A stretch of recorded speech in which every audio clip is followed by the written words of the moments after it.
of students from Moi Ndabi Secondary School from Naivasha constituency, Nakuru County.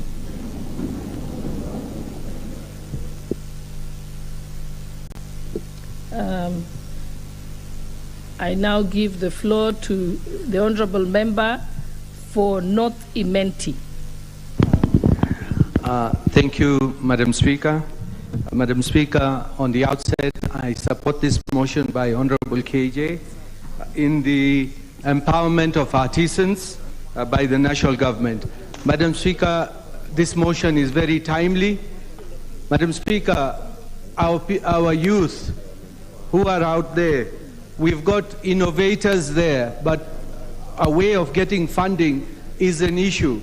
Madam Speaker, yes, we've got the UWEZO Fund, and we are very limited with the UWEZO Fund, Madam Speaker, in the sense that it has to be given to a group of people and not an the rule is it should be given to groups of youths who are between 10 to 30, I mean between a group of between 10 to 15, and anybody under 35 for male, and for female it can go even up to 100 years old.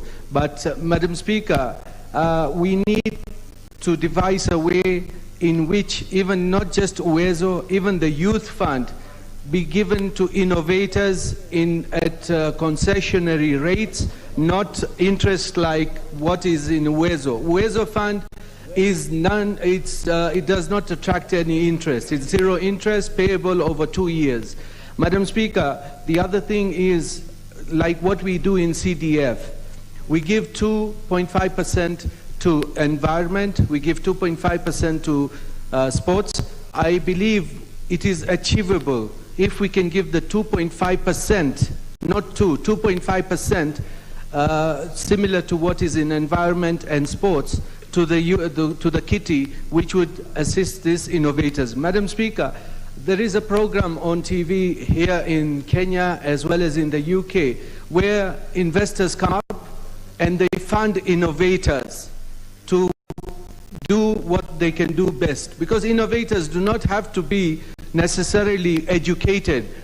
So long as you can innovate and you fill the gap which is there in the market, I think you can do a lot with that. And if we do support them, then we can even patent them. We should assist them not just to innovate, we patent it so that the patent is protected not just in Kenya and all over the world, Madam Speaker. Madam Speaker, we need to have a good patent system in this country so that the innovators who do the new innovations in Kenya are not copied either in China or Taiwan or Singapore or Bangladesh or India, so that we protect our innovators for good.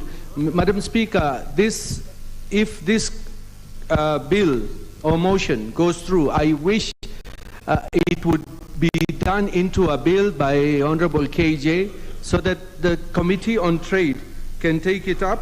It's a Committee on Trade, Industry and Cooperatives can take it up so that our people can get this money as soon as possible, not just through CDF, not just through UWEZO, not just through Youth Fund, but any other fund which the government will establish, even the Hustlers Fund, so that they can be given this money to do a lot of work. And I believe once we get the innovators off the ground, we will reduce the level of unemployment in this country, because the youths who know what to do will be engaged in fruitful getting money the right way and doing, they make use of their knowledge and expertise. Madam Speaker, the proposer of this motion, Professor, talked about NITA. Yes, NITA is there, but NITA needs to be strengthened, that we do not just get employers just paying into National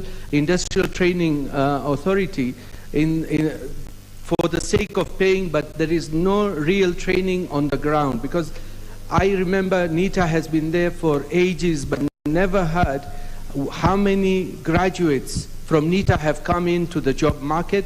And Madam Speaker, we need to strengthen a lot of things. We need a standalone fund for this artists